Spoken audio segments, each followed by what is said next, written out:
Pier Christian Zanotto, cuoco, ristoratore al Parco Gambrinus di San Polo di Piave, ma anche un diciamo pioniere per quanto riguarda l'agricoltura biologica, biodinamica e in questo caso anche per quanto riguarda l'orto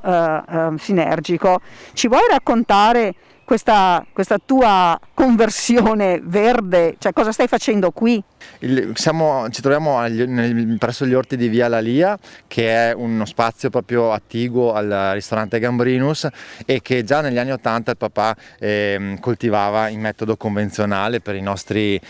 clienti. Negli anni 90 e 2000 è rimasto uno spazio fermo che dal 2015 ha cominciato a rivivere grazie a questo progetto di, definiamolo, osservazione sulla natura, per quel che mi riguarda, nel senso che non è un'agricoltura che ci produce e che sostiene completamente il fabbisogno del ristorante, però diventa un approccio molto più coscienzioso, più attento alla natura, come essa cresca, e anche per i nostri colleghi diventa un'opportunità, come pure per i ragazzi in stage che vengono qui, di osservare, di capire quanto valore ha il singolo finocchio, la singola pianta che cresca, quanta fatica serva per coltivarla. So che tu stai adottando adesso dei metodi particolari perché transitano verso un nuovo sistema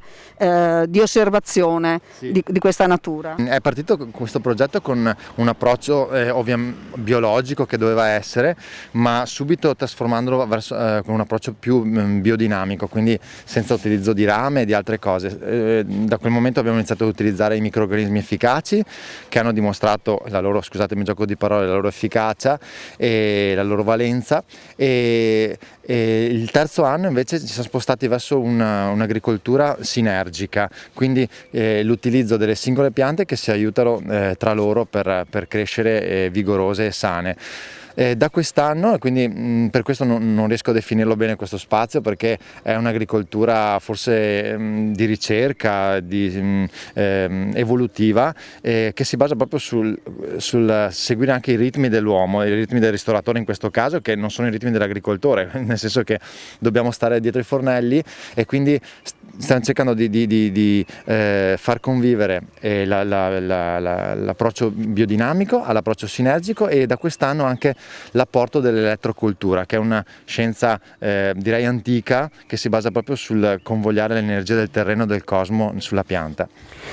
Questo sistema che tu hai attuato, questo microsistema, sta tra l'altro facilitando la vita delle api. Avete assistito ad un fenomeno molto particolare in questi giorni. Sì, è nata una nuova ape regina e nella nostra vigna Zanotto, che è la vigna che si trova proprio dall'altra parte della strada, attigua sempre al parco, e in questa microoasi di natura, dove convive un parco, una sorgente d'acqua del fiume Lia, e gli orti biodinamici con i fiori attrattivi per gli insetti, la popolazione delle nostre api con cui produciamo il miele che vendiamo e che utilizziamo in cucina ha sentito la necessità di espandersi, perché non ci stava più dentro la casetta, e quindi adesso vediamo proprio sulla vigna